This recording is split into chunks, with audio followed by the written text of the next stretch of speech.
any data which is anything which is related to a non-personal, which is a non-personal data, which that means it could be like if you are an incorporated company, or if you are an entity which is incorporated, a firm, a proprietorship, that any data relating to that is or to the company is not personal data. Personal data is something which is related to a natural person. It could be, that means a human being like you and me. So any data which is personal in nature and which can make a person, which can identify a person, that is personal data. So that is the data which is covered currently under the SPDI rules and the Information Technology Act, of course. So also, it is important to understand that this does not include any sensitive personal data of a foreign citizen. So, if you are an Indian body corporate, I'm sorry. Before this, it's important to also note that the data of that you have to be, that these rules apply only to body corporates. That means it applies only to incorporated entities, and it also could be a sole proprietorship, but it does not apply to individuals. At the same time, this rules also does not, so if you are an incorporated entity, only then these rules will apply to you, otherwise they won't apply to you. Secondly, you also, if you're an incorporated entity, the data that you're processing should be of a personal nature and it should be of an Indian citizen. So if you are processing data, if your company or the firm or the body corporate is processing data of a foreign citizen, these rules will not apply. So that is the applicability of the current SPDI rules. What we call is what is currently applying to Indian body corporates.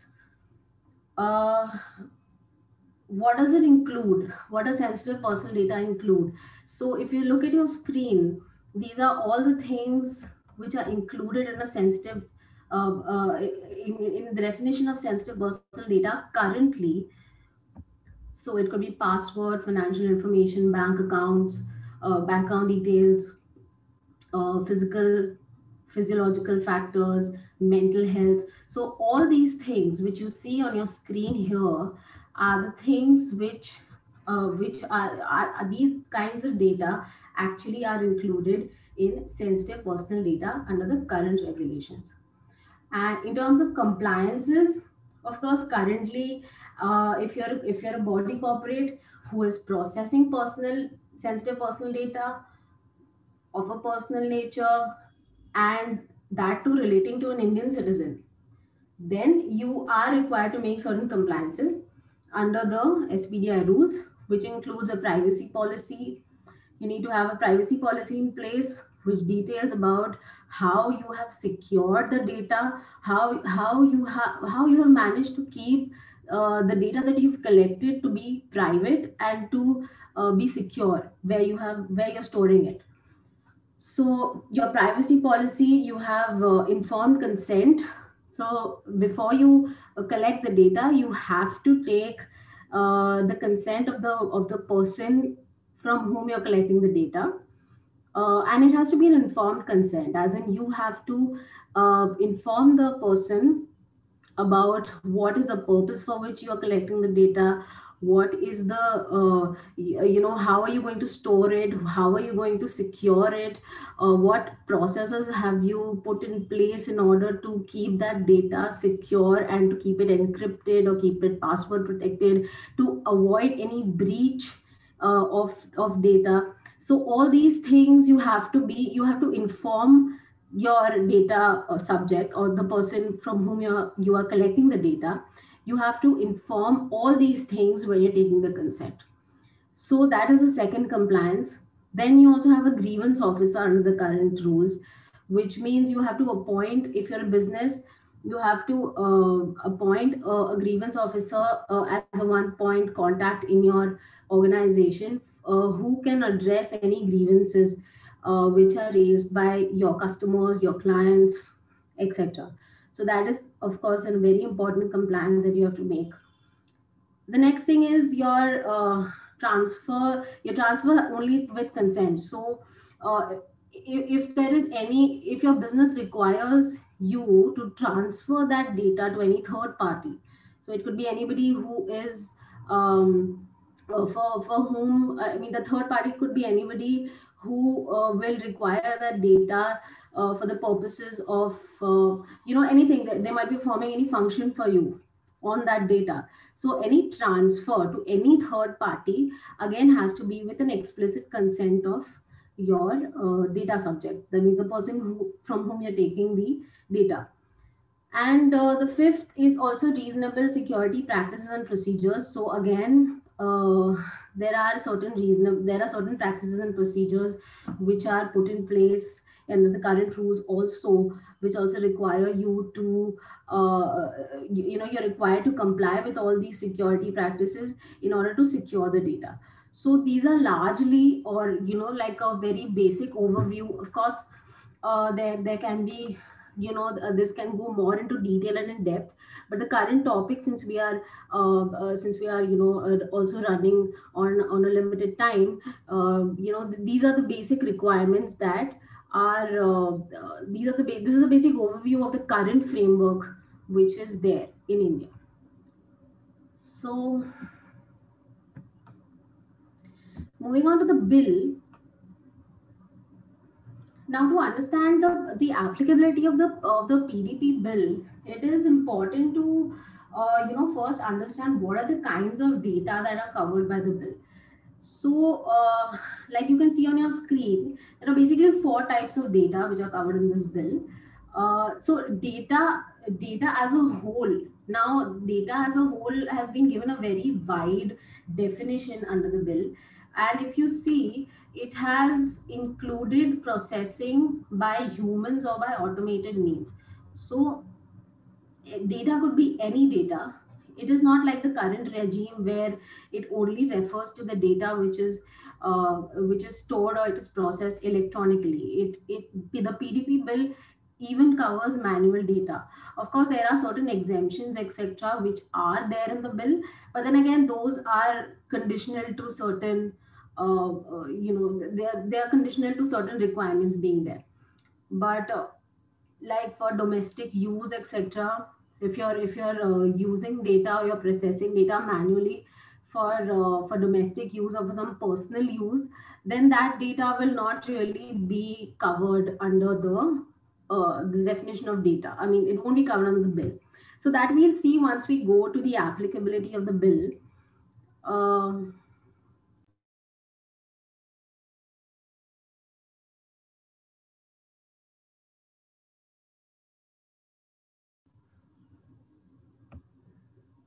Yeah, that we'll see once we go to the applicability of the bill. But these are the kinds of so first it is important to understand what are the kinds of data which are covered by the bill largely. So there are four kinds. There's personal data, then there's sensitive personal data, like we also discussed for the SPDI rules.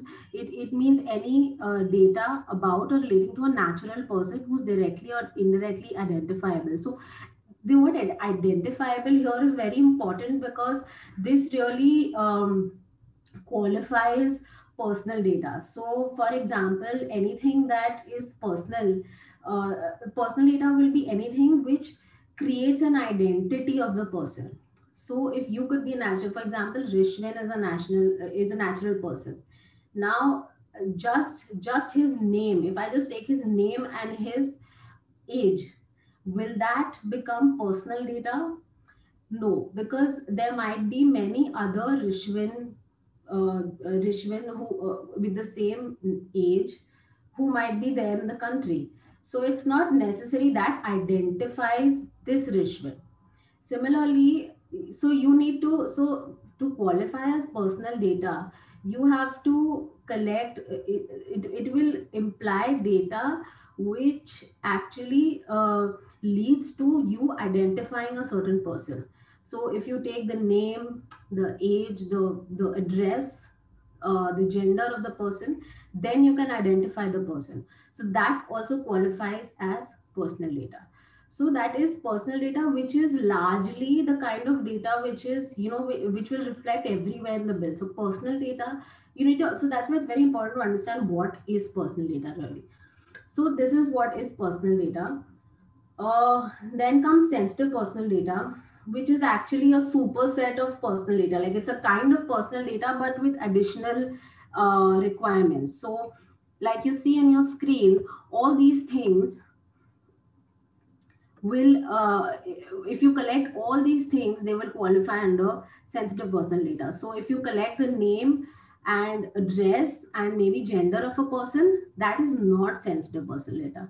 But along with these, along with these, if you are also taking the financial data, or if you're also collecting genetic data of a person, or if you're also collecting, say, the caste or the biometric data, or anything, or even official identifier. For example, what is an official identifier? It is your designation, or it is something that will give you, will identify your official designation. For example, if I am the founder at Longitude, that is my official identifier.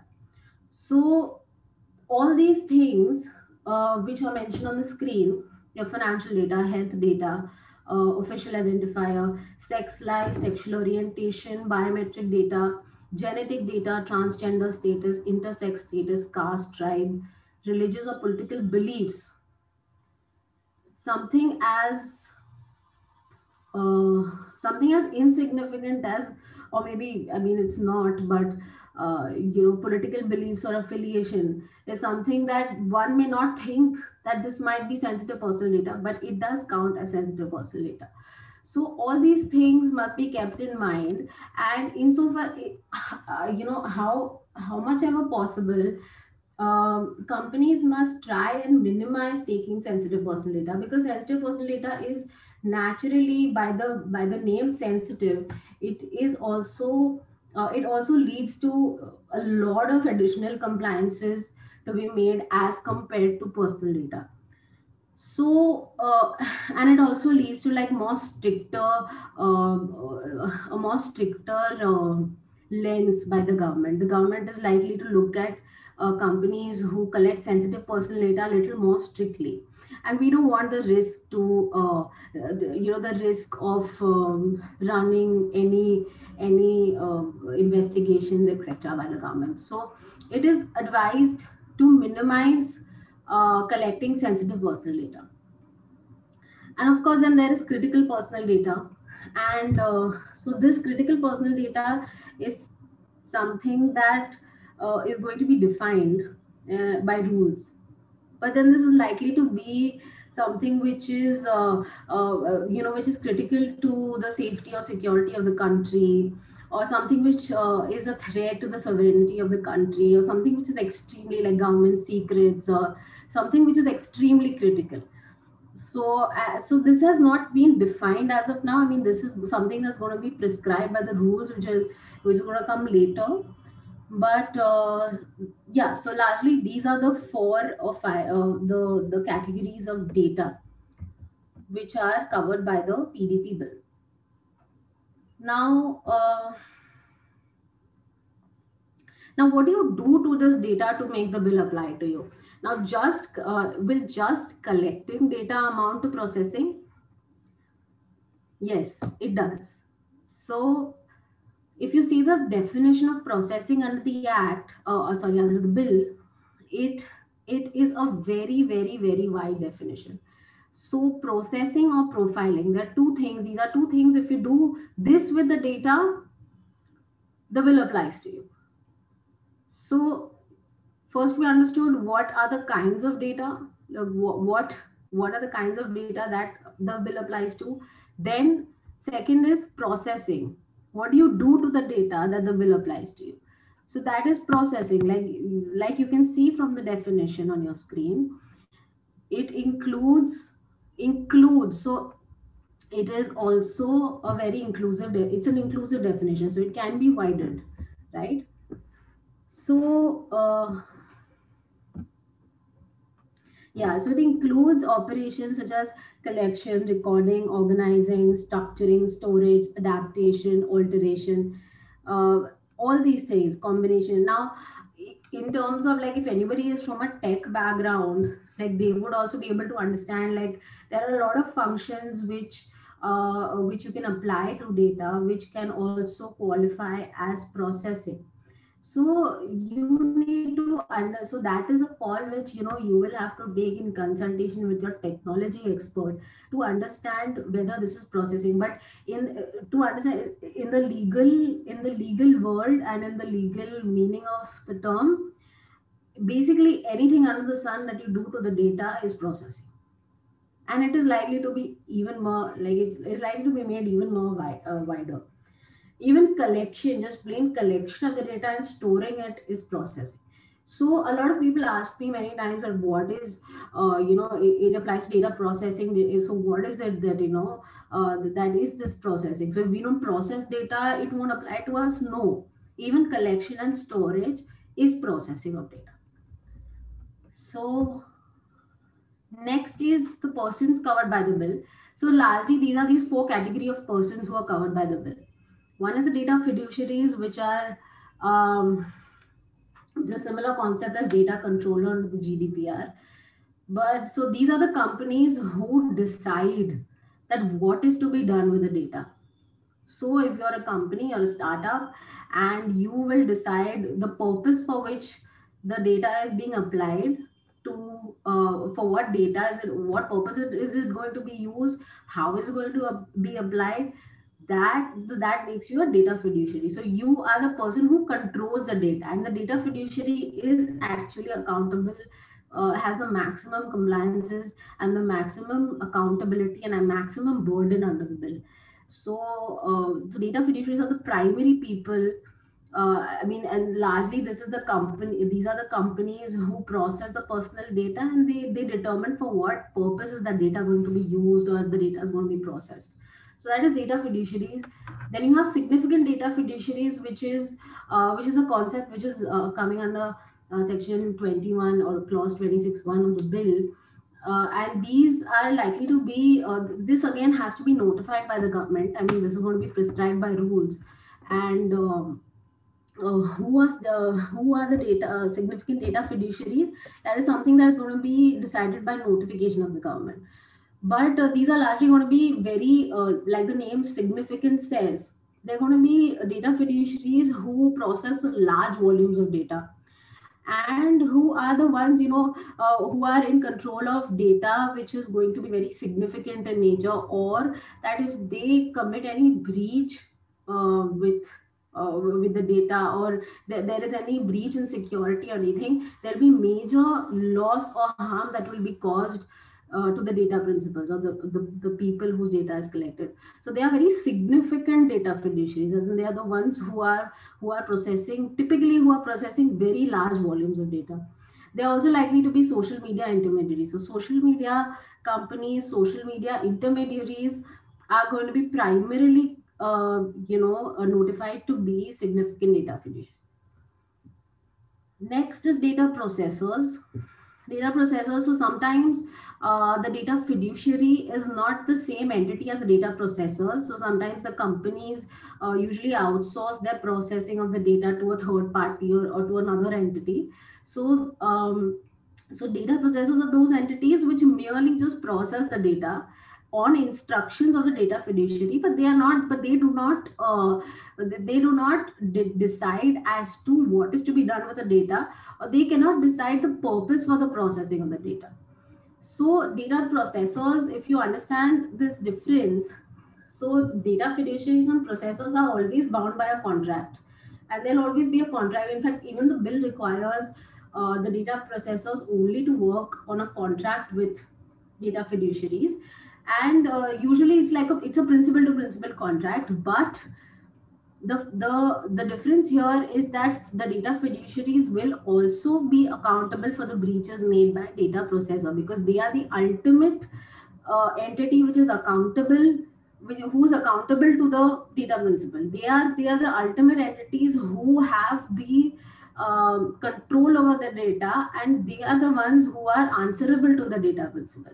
So data processors can be a third category. They also have to make certain compliances, and they also have to be careful with their handling of the data, but they do not decide what is to be done with the data, right? Then comes the data principal. Data principal is no is the person who simply is the person from whom the data is collected. So it's the same concept as the data subject under the GDPR, and here it's called data principal.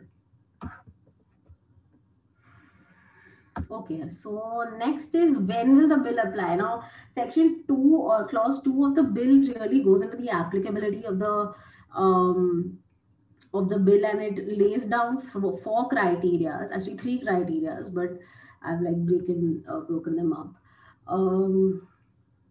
First is when the data is collected, disclosed, shared, or otherwise processed within the territory of India, this is regardless of whom. So if you are a data fiduciary, if you are processing data within the territory of India, no matter where you are, no matter what your citizenship is, no matter where you're incorporated, nothing. You're processing data in India within the territory of India, the bill applies to.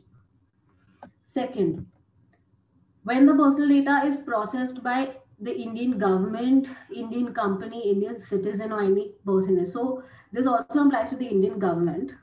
So any so basically, if you're an Indian entity, right? You're an Indian government, you're the Indian company, you're a firm, partnership, you're an LLP or anything. You're an individual, but you're an Indian.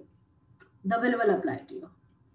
Third is when the personal data is processed by a data fiduciary or data processor outside, but in connection with a business activity in India or with an activity that involves profiling.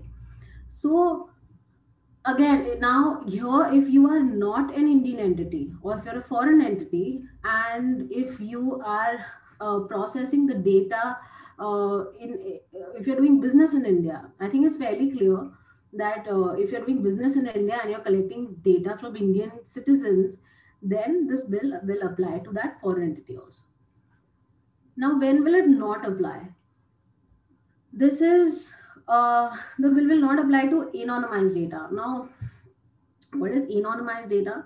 Anonymized data is nothing but basically it's a function that you apply to the data to irreversibly alter it in such a way that the identity of the natural person is stripped off. So you cannot identify that natural person from when you look at the data. So it there are a lot of softwares and I think technologies which might um, which can enable anonymization, but basically the legal aspect is that the bill does not apply to anonymized data.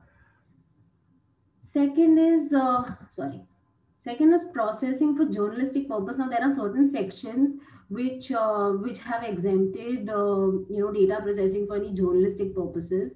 It has from certain sections of the act. Um, so that is the second thing. Third is the processing of personal and domestic purpose by natural person.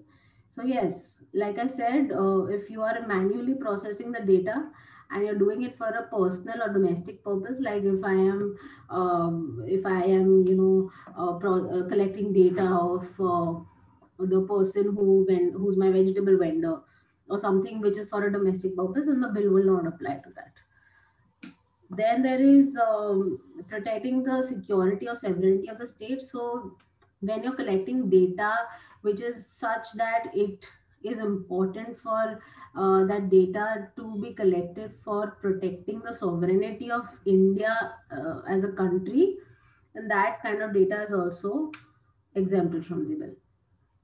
Next is when the disclosure of the data is necessary to enforce a legal right or obligation. So if you're required under any act or any order or any notification that you have to disclose certain data, and that for that particular reason and for that particular obligation that you have under the legal statute or the legal order, in for that case the bill will not apply to um, that particular disclosure of data.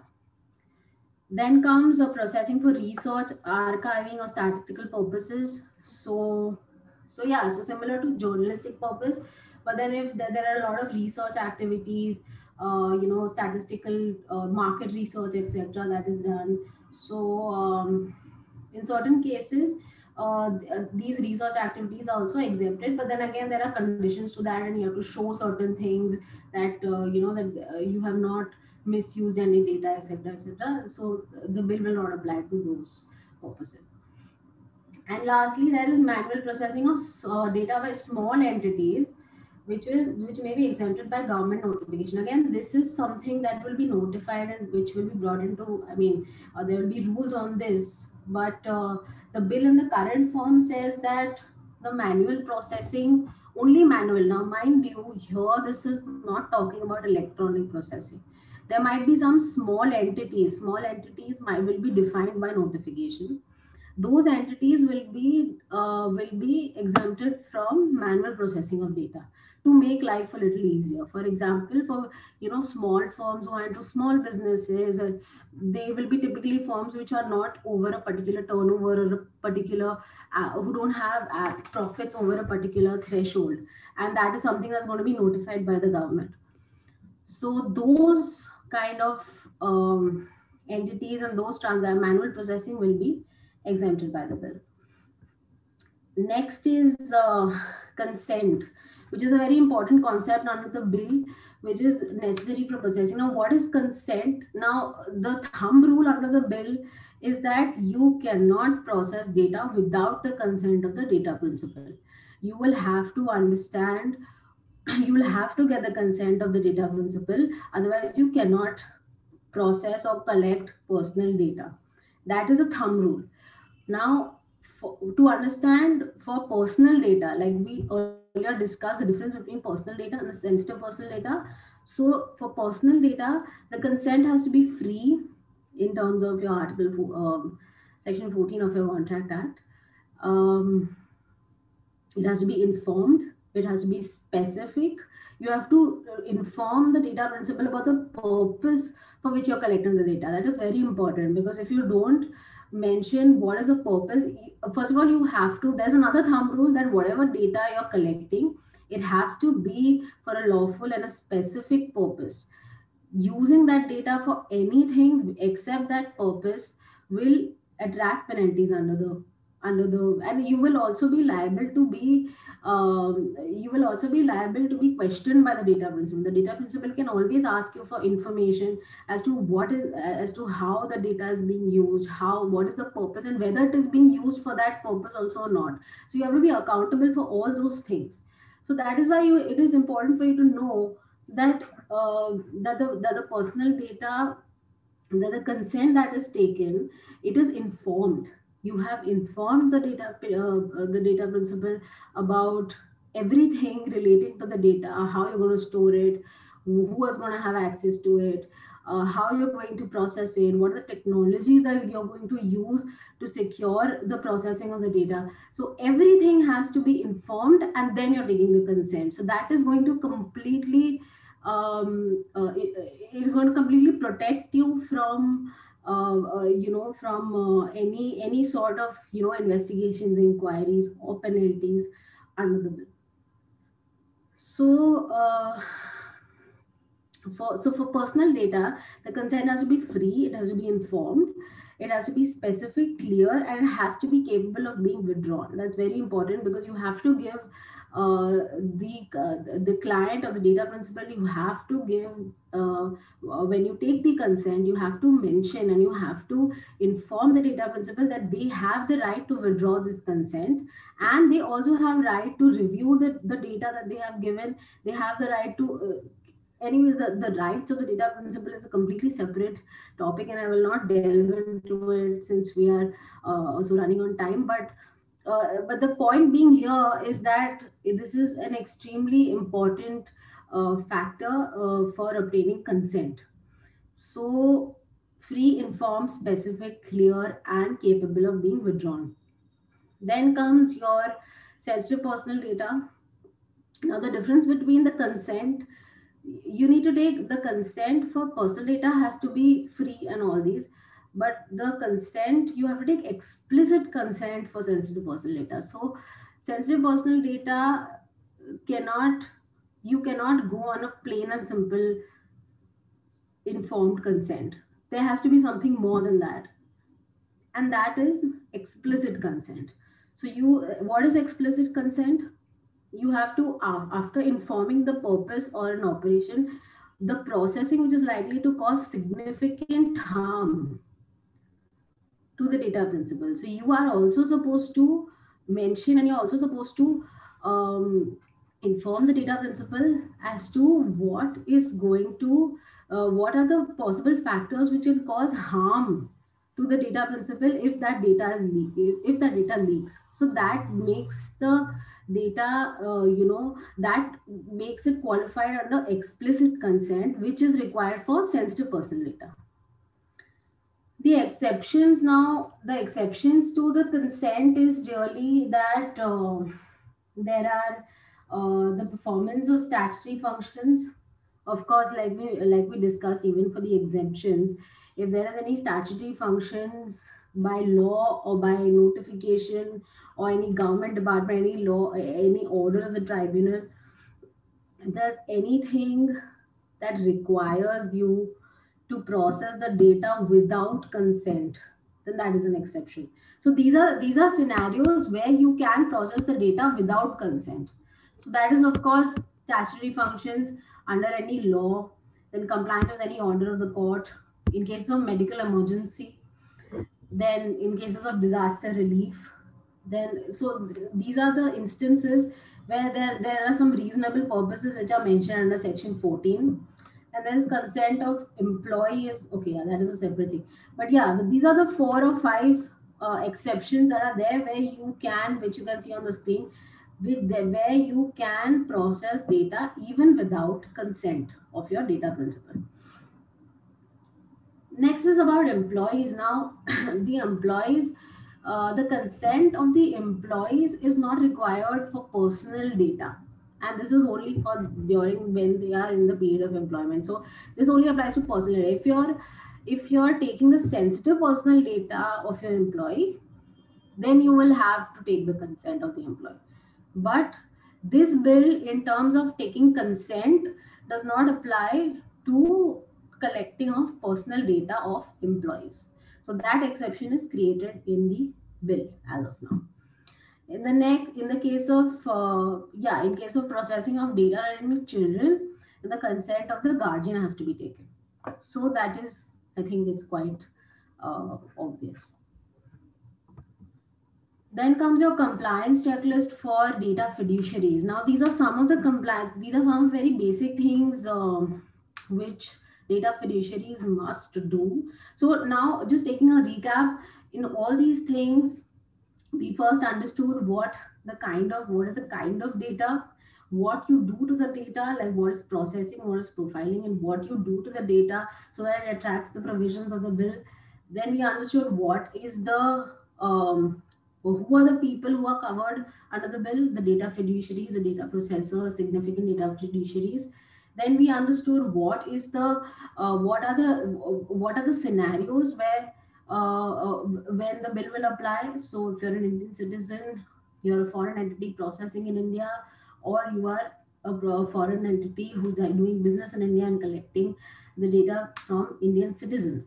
In all these scenarios, you have in all these, you put all these things together, and you will know if the bill will apply. And then we, of course, discussed exceptions and exemptions, and categories where the bill which will be exempted from the applicability of the bill.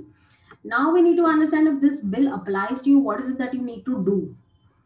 What is it that you need to really do? So first thing is, of course, to set out clearly what is the purpose for which the personal data is collected. So if you're a startup, and if you're if you're just designing policies for the management of your company, or if you have limited staff and you want to, so the first thing, or if you're an online business which is very content heavy, which needs a lot of data to be collected, like for example, we have dating websites and matrimonial websites which require collection of sensitive personal data, where it is quite a lot of data which is very sensitive. So what is it that you need to do? You need to first of all clearly set out the purpose for which the data is collected, and you need to include that in all your policies and your forms which you are going to design later to give it to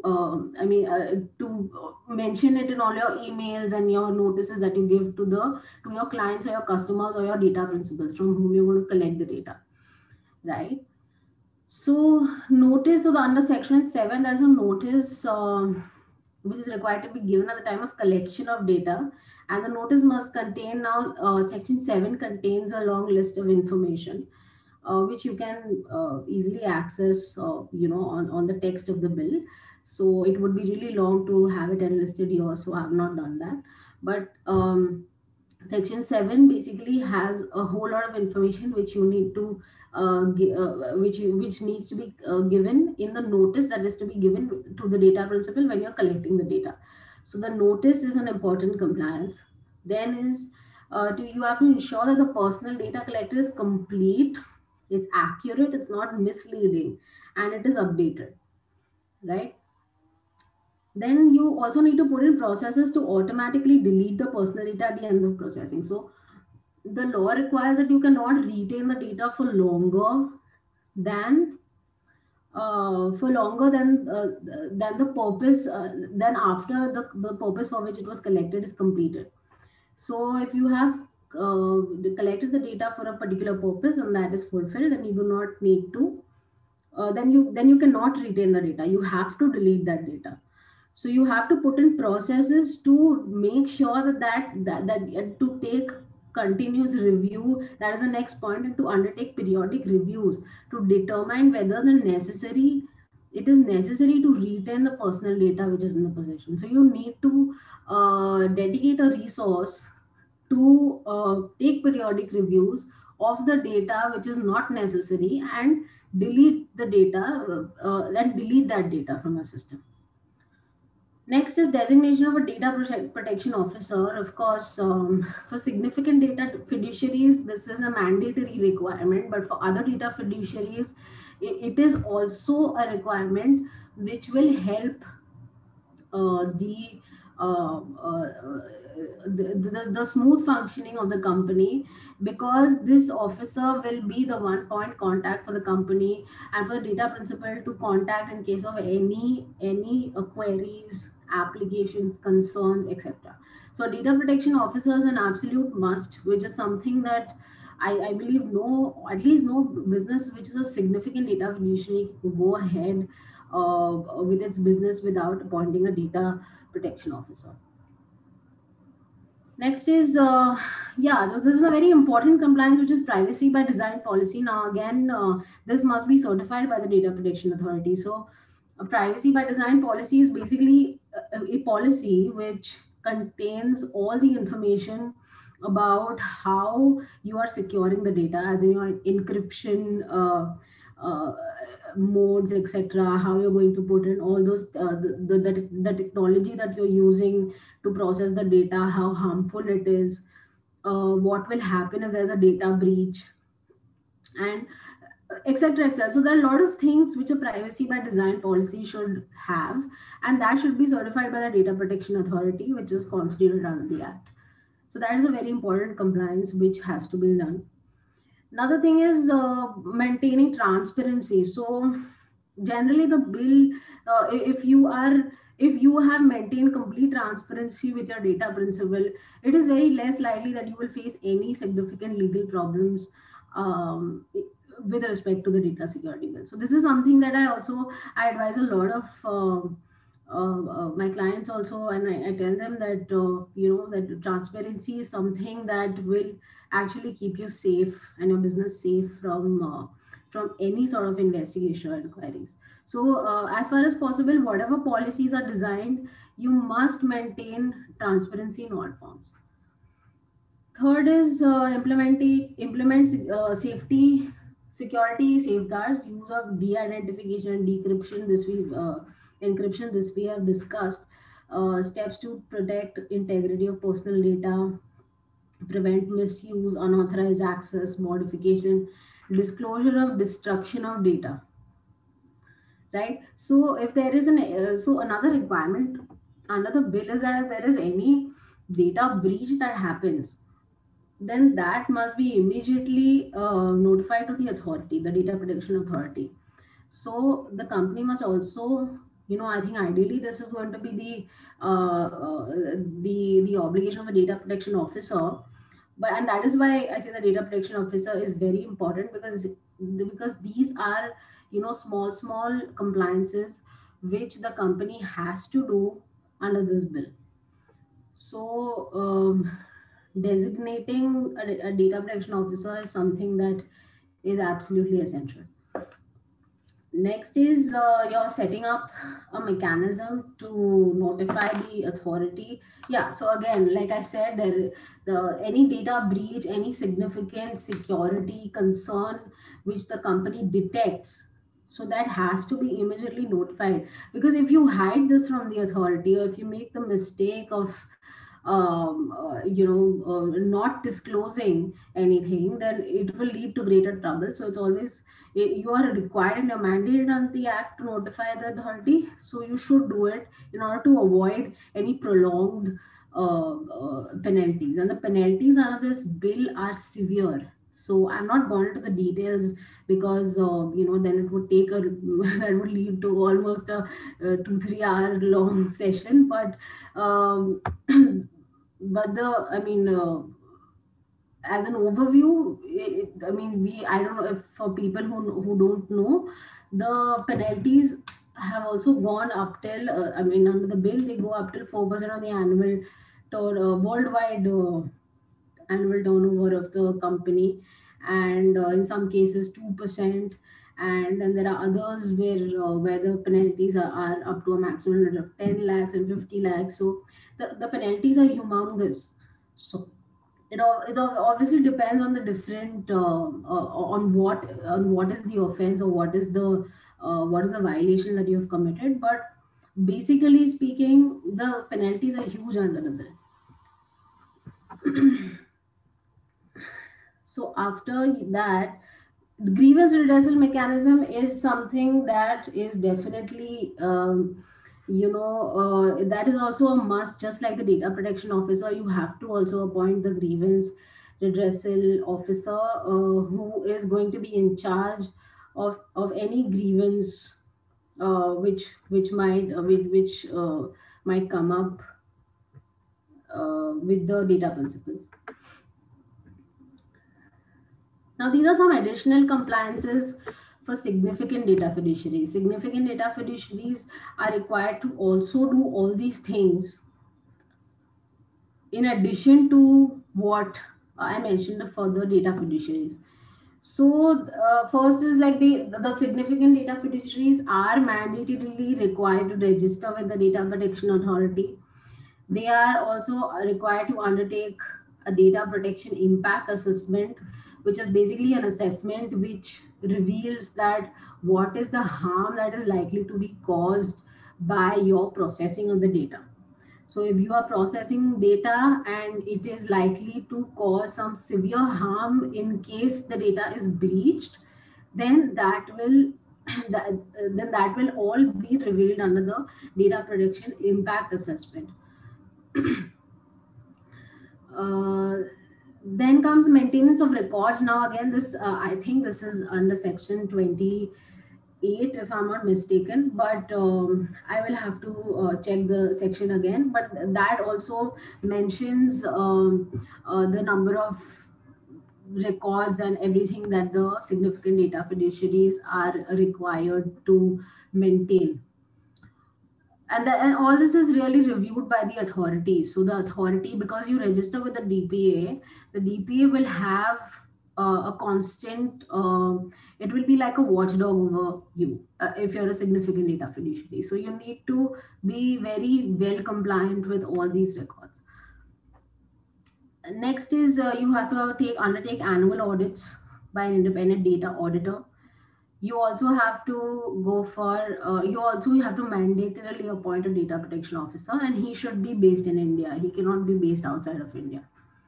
Non-compliance can attract serious penalties, which goes up to 5 crores or 2% of the annual turnover. So so these compliances are quite important, or else it can lead to severe costs to be paid. Now, these are some steps that the company can take to minimize the cost, or these are the steps, rather than minimizing cost. I think these are steps that the companies can take to avoid being a significant data fiduciary. So actually, the significant data fiduciaries, will be notified by the government. That will depend on a number of factors. One of them will be, of course, the volume of the data. How much volume is the data fiduciary processing? What are the security measures? How likely is it to cause a major harm to the data principal in case of the breach of or violation of security? So all these things are factors which are taken into account by the DPA, sorry, these will be taken into account by the government when it notifies the significant data fiduciaries, as in who will be these people.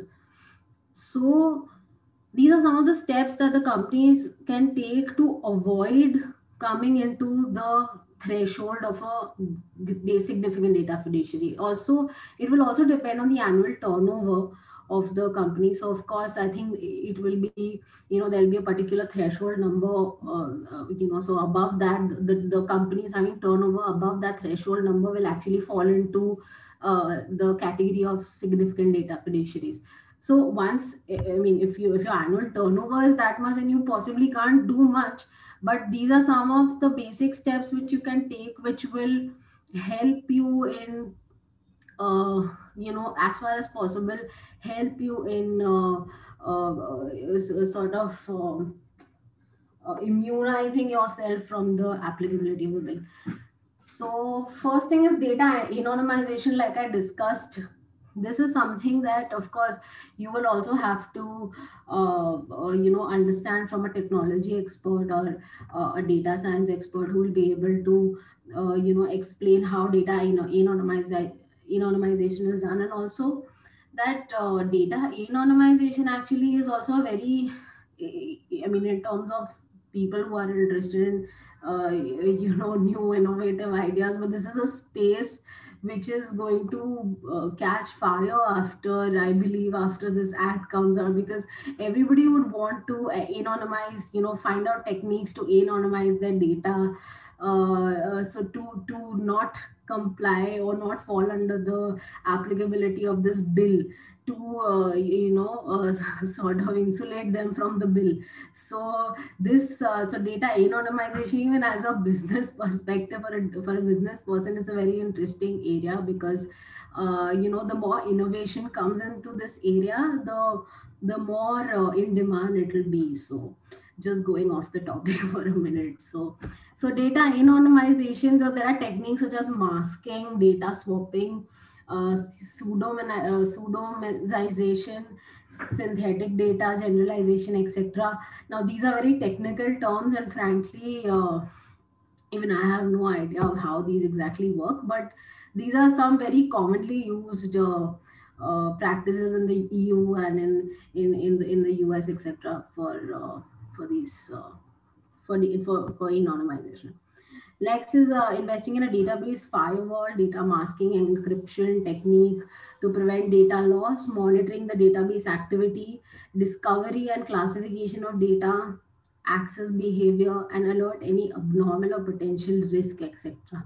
All these things are going to ensure that there is not much harm that is caused, or it minimizes the risk of any data breach, or any harm caused by the data breach or something like that, right? So these are also some of the things that the company can employ.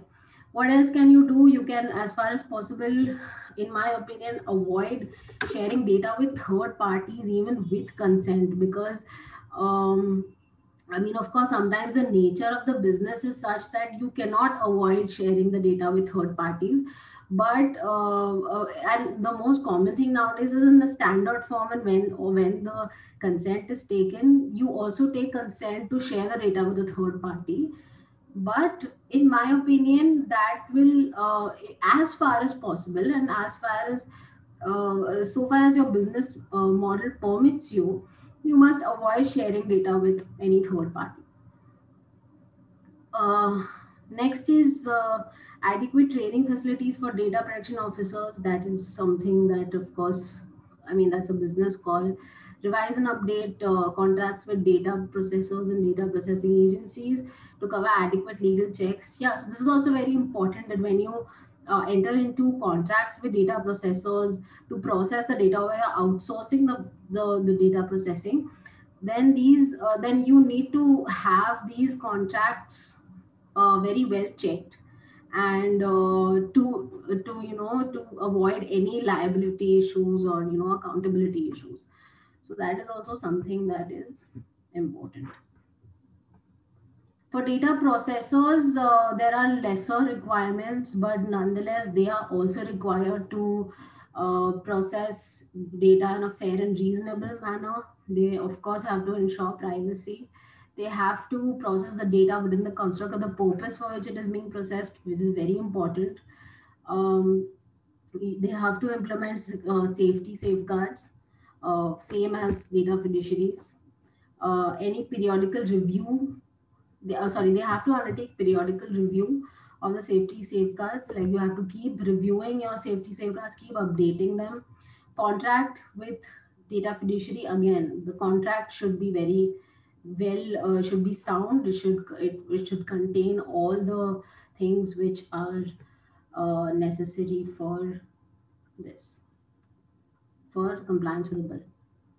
So this brings us to the end of our session.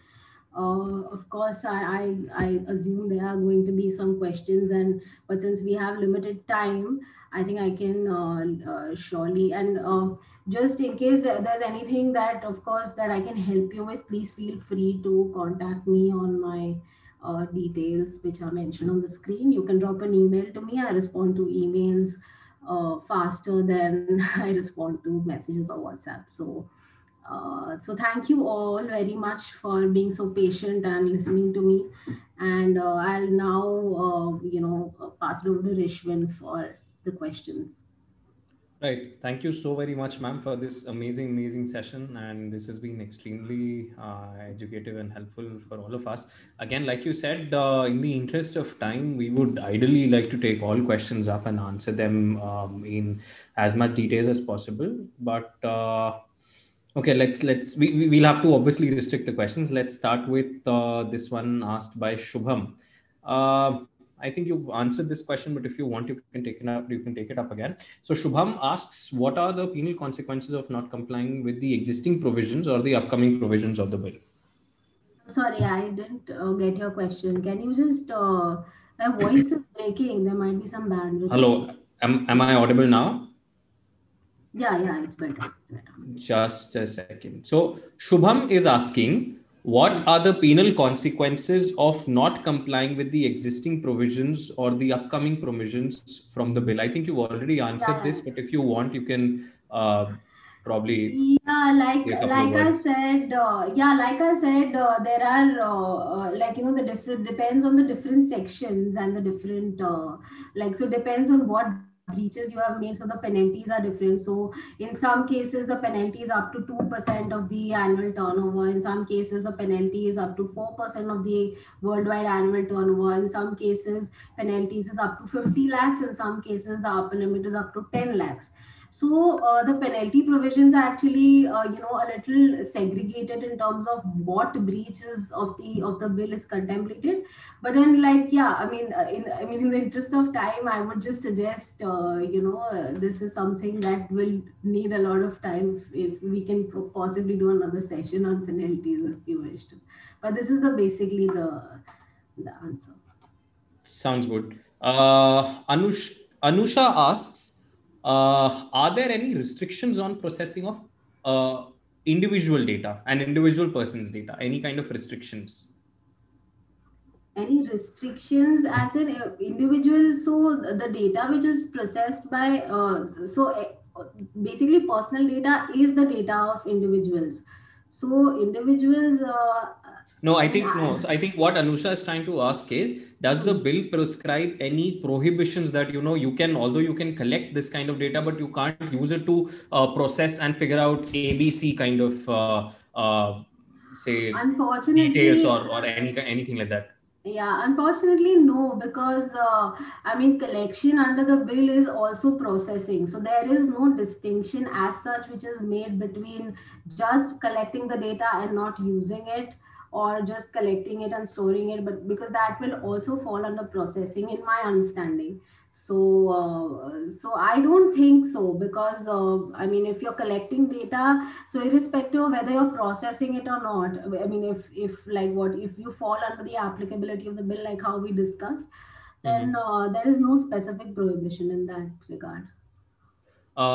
Sahil has two very interesting questions. He Yeah. asks A, how important will the GDPR agreement be to launch international servers? And the second one is, are we able to measure and demonstrate the compliance with respect to global data privacy regulations vis-a-vis the PDP? Okay, so for no, so I mean, I couldn't get your second question completely. I'll just answer the first one.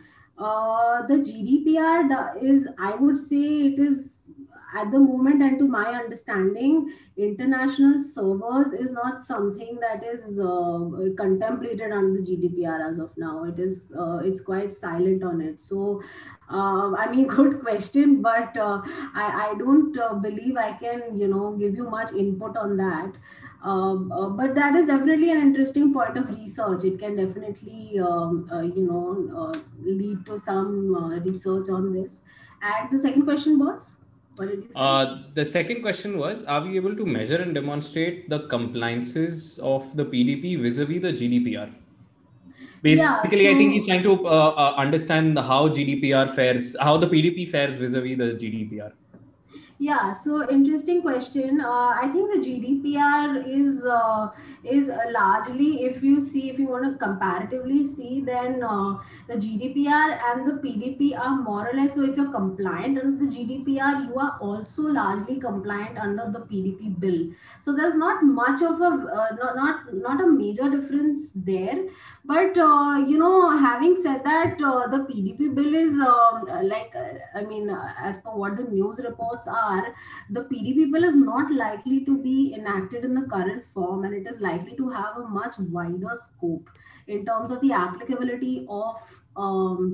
In terms of in terms of the data that is covered by PDP bill, so most likely, any and every form of data is likely to be covered by the PDP bill when it is enacted, because this the JPC is definitely going to amend the bill.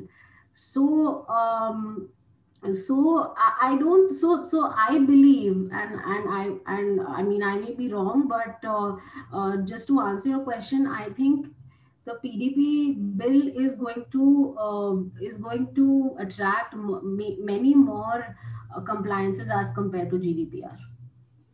Right. Thank you so much for that. Thanks for the questions, Sahil. We have final two questions being asked from Mithila. The first one is, what is the nature of government accountability under the PDP? Yeah, so the government, like we discussed, the government is going to be the bill is going to be applicable to the government, but then, the problem with that is that government has given itself a lot of freebies. So it has made certain loopholes in, I mean, I would like to call them loopholes, where the government can wriggle out of the applicability under the garb of being processing data which is necessary for the sovereignty or the security of the state, and that could give them certain immunities which the government can easily utilize. So although the act largely does apply to the government, and the government is going to be, if the government is collecting data, it is processing data, it is going to be it is going to have to be accountable to the data principles.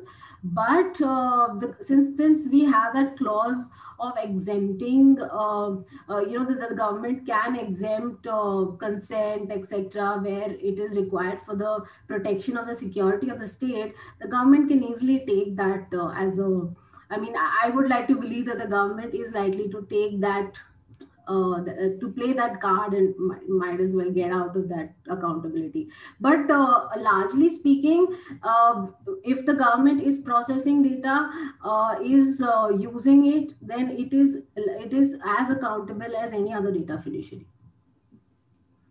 Right. Okay. And the final question that we have from Mithila, I think I also have one more question I would like to personally ask you. Mithila asks, is the classification of personal data, sensitive personal data, and critical data okay? Or should it have been low, medium, and high risk data? What is your take on this? um, yeah, good question. What's the name of this? Who's asked this question? Mithila. Mithila. Mithila Lokhande. Okay. Yeah, good question. Actually, low risk and high risk, definitely. But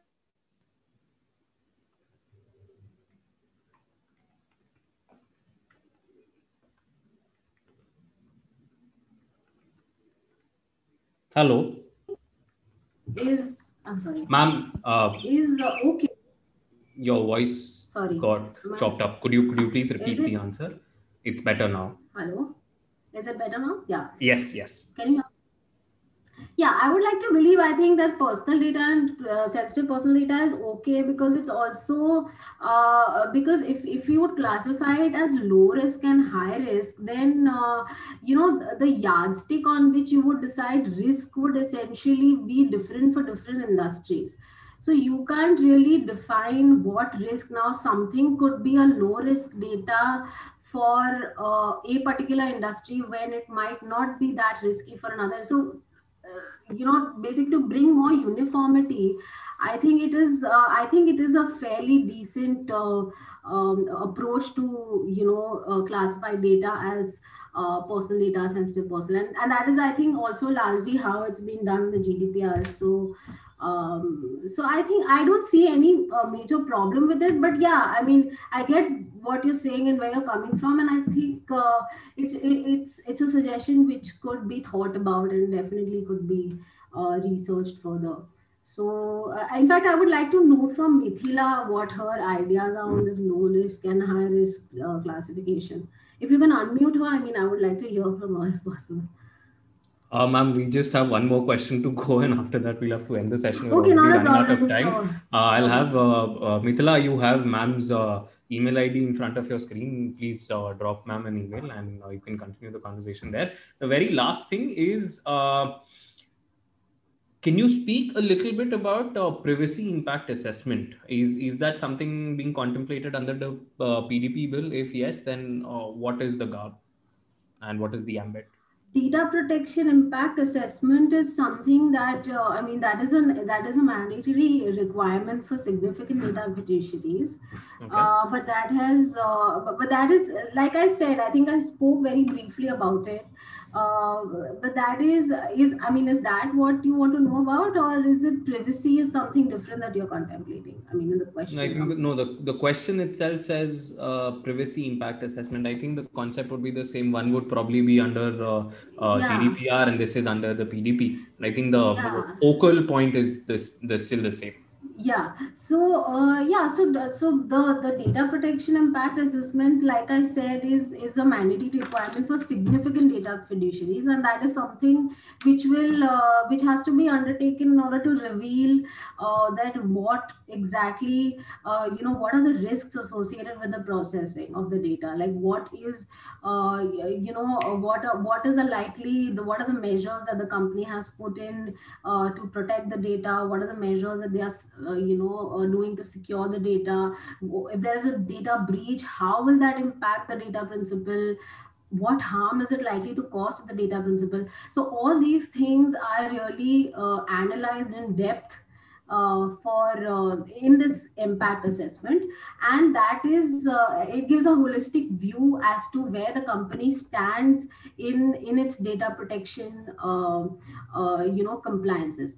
So that is and that is absolutely mandatory, and for significant data fiduciaries, so not for data fiduciaries. So that is I guess that's what you want to know, and I hope that answers your question. Right. So I think with that, we're going to be ending the session with a spillover of over half an hour. This is the mark. And we have so many questions in my inbox right now which have not been answered. This is the mark of a very, very successful event.